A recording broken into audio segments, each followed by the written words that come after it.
दोस्तों 15 अगस्त को पीएम मोदी जी ने अनाउंस किया था कि जीएसटी में एक बहुत बड़ा टैक्स रिफॉर्म आने वाला है और वो सबको एक दिवाली गिफ्ट देने वाले हैं। कल जीएसटी काउंसिल की मीटिंग हो चुकी है और उसमें जो जितने भी बड़े ऐलान हुए हैं, किसमें जीएसटी टैक्स कितना रेट कितना कम हुआ है, कौन कौन सी कंपनी को उसका बेनिफिट मिलने वाला है एंड क्या उसमें जीएसटी टैक्स रिफॉर्म हुआ है, वो सारा मैं आज आपके साथ डिस्कशन करने वाला हूँ। तो नमस्कार दोस्तों, राधे राधे। मेरा नाम है C Akash Karn and I am SEBI registered research analyst. चलिए स्टार्ट करते हैं। देखो, सबसे पहले इसमें क्या बड़ा रिफॉर्म हुआ है वो मैं आपको बता देता हूँ। पहले हमारे यहाँ पे 4 रेट्स होते थे, 5%, 12%, 18% एंड 28% का। इसके बाद गाड़ी वगैरह पे सेस लगता था, उसकी बात मैं अभी नहीं कर रहा हूँ। मेन हम टैक्स रेट्स की बात करते हैं, तो यही 4 टैक्स रेट हमारे पास होते थे। ठीक है। अब क्या किया गया है, अब सिर्फ और सिर्फ 2 टैक्स रेट हमको दे दिए गए हैं। एक यूनिफॉर्मिटी लाने की ट्राई करी गई है, यानी कि ओनली 5% और 18% का अब हमारे पास टैक्स रेट बचा है। इसका बेनिफिट क्या होने वाला है? इसका सबसे बड़ा बेनिफिट ये है कि अब थोड़ी सी डिमांड क्रिएशन स्टार्ट हो जाएगी। आप देखोगे जीएसटी रेट कम होने से प्राइस में थोड़ा सा फर्क जरूर पड़ेगा, तो डिमांड क्रिएट वहां पे स्टार्ट हो जाएगी।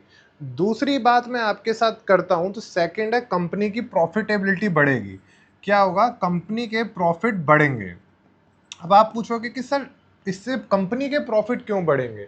अब ये जो जीएसटी कम हुआ है, मान लो कंपनी का जो 18% से 5% किया गया है, वो सारा जीएसटी का प्रॉफिट कंपनी आपको पास ऑन नहीं करने वाली है, उसका बेनिफिट हमको नहीं देने वाली है। वो थोड़े से अपने प्राइस को डेफिनेटली इंक्रीज करेंगे कि जिससे उनका प्रॉफिट बढ़ सके। इसी टाइप से कंपनियां हैं, कई कंपनियां, जैसे आज रिलायंस का कुछ अनाउंसमेंट आया है कि वो पूरा पास ऑन करने वाले हैं क्लाइंट्स को, यानी कि हम कंज्यूमर्स को। पर सारा कंपनी ऐसे नहीं करने वाली है, कई कंपनियां ऐसे डेफिनेटली होंगी जो अपने प्राइस को इंक्रीज कर लेंगी। तो उससे क्या होगा? उससे इनकी प्रॉफिटेबिलिटी 100% बढ़ेगी ही बढ़ेगी। ठीक है, चलो ये चीज हो गई। बाकी इसका पूरा ब्लॉग मैंने अपनी वेबसाइट पे डाल रखा है, तो जो लोग ब्लॉग पढ़ना चाहते हैं वो पढ़ सकते हैं। पर इस वीडियो में मैं आपको ये पूरा ब्लॉग जो है वो एक्सप्लेन करने वाला हूँ। ठीक है। अब हम बात करते हैं कि कौन सी चीजें सस्ती हुई हैं, पहले उसमें क्या रेट था, अब क्या रेट हो गया है, और कौन सी ऐसी कंपनीज है जिसको उसका बेनिफिट मिलने वाला है।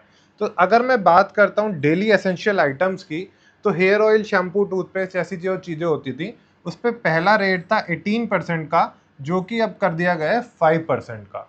तो इसकी one of the top most company जिसको बेनिफिट मिलने वाला है वो है हिंदुस्तान यूनिलीवर। कंपनी का नाम आप सबने सुना होगा।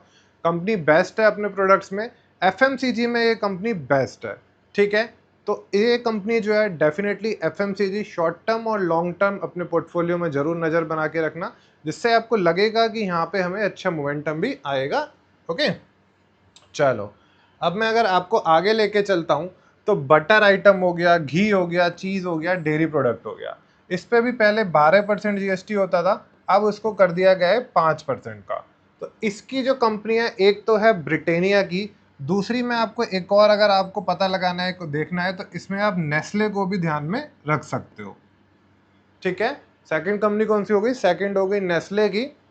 ब्रिटानिया भी अच्छी है, नेस्ले भी अच्छी है। जौन सा आपको लगता है कि प्रॉफिटेबिलिटी कंपनी की ज़्यादा बढ़ेगी, वहाँ पे आप नज़र बना के रखना। ओके, चलो अब एक और इन्होंने करा है, जिसमें पैकेज नमकीन भुजिया स्नैक्स मिक्सेस। ये जो है इसमें 12% होता था और अब कर दिया गया है 5%। यहाँ पे मैंने लिखा है आईटीसी लिमिटेड, पर इस वीडियो में मैं आपके साथ बना हुआ हूँ, तो एक और स्टॉक मैं आपको बता देता हूँ जो इसमें बहुत अच्छा है। ये हमने अपने प्राइम मेंबर्स के साथ भी होल्ड कर रखा है, काफ़ी लोअर लेवल से, अब 800 के आसपास आई थिंक ये चल रहा है। सेकेंड नाम है बीकाजी का। इनका आज एक मैं इंटरव्यू भी देख रहा था, वहाँ भी इन्होंने बताया कि इनकी ग्रोथ जो है 3% से 5% सिर्फ और सिर्फ जीएसटी रिडक्शन की वजह से बढ़ सकती है एंड प्रॉफिटेबिलिटी भी बढ़ेगी। तो सेकंड स्टॉक बीकाजी नमकीन्स करके, बीकाजी करके है, ये भुजिया स्नैक पैकेज नमकीन में कंपनी है। इसको अपनी नज़र में रखना। ये हमने अपने प्राइम मेंबर्स के साथ अराउंड अराउंड इसमें 600 पे आई थिंक एंट्री कर रखा है, 800 के आसपास चल रहा है। थोड़ा सा इसमें और अभी लॉन्ग टर्म टारगेट है, इसमें अच्छा प्रॉफिट हमें यहाँ पे देखने को मिल सकता है। ठीक है, चलो अब मैं आपको आगे बढ़ता हूँ। इसमें यूटेंसिल्स में भी टीटी के प्रेस्टीज हैं, जिनको पढ़ना है एक बार आप इसको भी पढ़ सकते हो। जल्दी जल्दी मैं चीज़ें कवर करूंगा क्योंकि मुझे इंश्योरेंस सेक्टर पे सबसे ज़्यादा फोकस है, तो मैं इंश्योरेंस सेक्टर पे आपको लेके चलूंगा। ओके, अब एक और बात थी यहाँ पे, फार्मर्स एंड एग्रीकल्चर पे भी एक चीज़ आई थी। ट्रैक्टर पे ट्रैक्टर टायर बायोपेस्टाइड इरिगेशन किट्स, यहाँ पे केमिकल फर्टिलाइजर्स ये सब आया था, जिन पे 12 से 18% जीएसटी होता था, 5% कर दिया गया है। महिंद्रा एंड महिंद्रा ईवी में भी है, ऑटोमोबाइल में भी है, सब में ये कंपनी है। इसको लॉन्ग टर्म के हमेशा अपने पोर्टफोलियो में आप सोच के रखिएगा। ये कोई भी शॉर्ट टर्म की कंपनी नहीं है, हमेशा महिंद्रा एंड महिंद्रा जैसी कंपनी आपके पोर्टफोलियो में होनी चाहिए लॉन्ग टर्म के लिए। इनको छोटे मोटे टारगेट्स के लिए कभी बाई मत करो। जो लोग लंबा टारगेट रखना चाहते हैं, लॉन्ग टर्म होरिजन है, उनके लिए ये कंपनीज होती है, उन्हीं के लिए मैक्सिमम बेनिफिट होने वाला है। ठीक है, अब सब लोगों को पता ही है कि हमारा जो फोकस है वो वेल्थ क्रिएशन लॉन्ग टर्म पे है। स्विंग ट्रेडिंग हम करते हैं, हम ऑप्शन को बिल्कुल इसमें नहीं करना है। ऐसा नहीं है कि कल को आप इसको जाके ऑप्शन बाई कर लो, वो आप लोगों को कुछ नहीं करना है। सिंपल हमको महिंद्रा एंड महिंद्रा जैसे स्टॉक लॉन्ग टर्म में अपनी नज़र में रखने हैं। चलो, अब हम मेन आते हैं हेल्थ केयर सेक्टर, जिसमें हेल्थ एंड लाइफ इंश्योरेंस पे जो सबसे बड़ा अमेंडमेंट आया है। जहाँ पे पहले 12 से 18% जीएसटी होता था, वहाँ अब हेल्थ पे और लाइफ इंश्योरेंस पे कर दिया गया है 0% का। ठीक है, तो ये जो है ये सबसे बेनिफिट होने वाले हैं। जब ये इन पे प्रेशर आया था, जब बहुत बड़ा प्रेशर भी आया था, गवर्नमेंट इंश्योरेंस सेक्टर को बहुत ज़्यादा इंसेंटिव भी देने वाली है और इंश्योरेंस पे बहुत ज़्यादा फोकस भी रहने वाला है। तो इसको आप नज़र में रखना। इस पे मैंने एक और ब्लॉग बहुत पहले ही लिखा था, जिस दिन ये अनाउंस किया गया था 15 अगस्त और 17 अगस्त को, कि क्या हो सकता है। तो हेल्थ केयर और इंश्योरेंस की मैंने यहाँ पे कंपनियाँ आपको बता दी थी कि टर्म एंड लाइफ इंश्योरेंस में जो डोमिनेशन है वो है लाइफ इंश्योरेंस का, LIC का, उसके बाद SBI life and HDFC life. इनके मार्केट शेयर भी मैंने यहाँ पे आपको लिख के दे दिए थे कि किसका कितना मार्केट शेयर है। तो डेफिनेटली इसको जरूर नज़र में रखना। ये सिर्फ और मैं आपको नॉलेज के लिए बता रहा हूँ, अपनी पढ़ाई, जिससे कि आप समझ सको कि शेयर को कैसे ढूंढा जाता है। ऐसा नहीं होता कि मल्टीबैगर स्टॉक इतनी आसानी से निकल जाते हैं लॉन्ग टर्म। पूरे कंपनी के बारे में पढ़ना पड़ता है, माइक्रो मैक्रो इकोनॉमिक्स सारा हमको देखना होता है। ओके, आई थिंक ये वीडियो थोड़ा सा बड़ा हो सकता है, पर इसमें नॉलेज आपको भरपूर मिलने वाली है।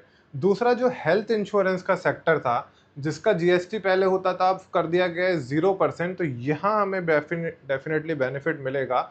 उसमें सबसे अच्छा शेयर तो स्टार हेल्थ का है, पर एक और कंपनी है नीवा बुपा करके। ठीक है, ये जो कंपनी है ये बहुत फास्ट ग्रो कर रही है। कई लोग ऐसे होते हैं जो फास्ट ग्रोइंग कंपनी देखना चाहते हैं। स्टार हेल्थ पुरानी कंपनी हो गई, काफ़ी लोगों के पास उसका है, पर नीवा बुपा जो है एक इंश्योरेंस सेक्टर की कंपनी हेल्थ केयर में आ रही है एंड काफ़ी जल्दी अपना मार्केट शेयर गेन कर रही है। अभी इनका शेयर सिर्फ और सिर्फ 3% का है, पर आप आने वाले टाइम में देखोगे तो इनका मार्केट शेयर बहुत बढ़ सकता है। ठीक है, तो इंश्योरेंस सेक्टर पूरा फोकस में आपको रखना है आगे वाले टाइम के लिए। एंड उसमें से कई कंपनियां जो सेफ बेट लेना चाहते हैं, वो जो ऑलरेडी चल रही हैं इंश्योरेंस की, जनरल इंश्योरेंस की, ICICI लोम्बार्ड, वो देख सकते हैं। बाकी थोड़ा सा अगर आप रिस्की हो, आप देखना चाहते हो ऐसे शेयर जो और कंपनी स्पीड अप में ग्रो कर रही हैं, तो आप नीवा बूपा पे अपनी नज़र बना के रखना। ठीक है, चलो मैं वापस आ जाता हूँ अपने ब्लॉग पे और देख लेते हैं हम किस किस में हमें डेफिनेट कुछ देखने को मिल रहा है। तो अगर मैं आपके साथ बात करता हूँ ऑटोमोबाइल इंडस्ट्री की, तो यहाँ पे पेट्रोल डीजल की कार पे जो था वो सेस वगैरह का भी मामला है। उसमें अभी सेस का क्लियर नहीं हुआ है कि सेस आएगा नहीं आएगा। सेस के ऊपर मुझे लगता है थोड़ा सा गवर्नमेंट दोबारा कुछ अगर बोलती है। वैसे Maruti Suzuki, Tata motor, hero MotoCorp ये अच्छे लग रहे हैं। दूसरा बुक्स, नोटबुक, चार्ट्स, पेंसिल, यहाँ पे भी होता था, यहाँ भी 0 कर दिया है। तो इसकी जो बेस्ट कंपनी है वो है डॉम्स की। ठीक है, डॉम्स आई थिंक आज 7 to 8% हमें मूवमेंट दिया है। रीज़न यही था, सिर्फ और सिर्फ जीएसटी का रिवेंट था। यहाँ पे डॉम्स एक बहुत अच्छा शेयर है, जो लोग इस सेक्टर में डालना चाहते हैं वो यहाँ पे डॉम्स को देख सकते हैं। अब मैं बात कर लेता हूँ आपके साथ इलेक्ट्रॉनिक अप्लाइंसेस की। ठीक है, तो AC, टीवी, मॉनिटर, डिशवॉशर, जहाँ 28% जीएसटी होता था, वहाँ 18 कर दिया गया है। ये वोल्टास, डिक्सन मैंने ऑलरेडी आपको आज अपने उस पर भी दिया था कि इसका टेक्निकल का भी ब्रेकआउट है। यहाँ पे टेक्निकल ब्रेकआउट भी हमारे पास है। तो ये स्विंग ट्रेडिंग के लिए भी, जिनको देखना है स्विंग ट्रेडिंग के लिए भी, आप डिक्सन का स्टॉक देख सकते हो। बाकी इसको आप ब्लॉग को पढ़ लेना, मैं डिस्क्रिप्शन में इसका लिंक डाल दूंगा और अच्छे से यहाँ पे आपको सारी चीज़ें क्लियर हो जाएंगी। ठीक है ना, तो आई थिंक मैंने आपको मोस्टली क्लियर कर दिया है कि कौन सी कंपनी का कौन सा क्या इफेक्ट पड़ने वाला है। बाकी आपको और कोई नॉलेज चाहिए तो मुझे कमेंट सेक्शन में बता देना, मैं उस कंपनी का एनालिसिस भी आपके लिए जरूर करके दूंगा। और जैसे मैं हमेशा कहता हूँ, कमेंट में लिख दो, हम सब मिलकर सीखेंगे, मिलकर कमाएंगे।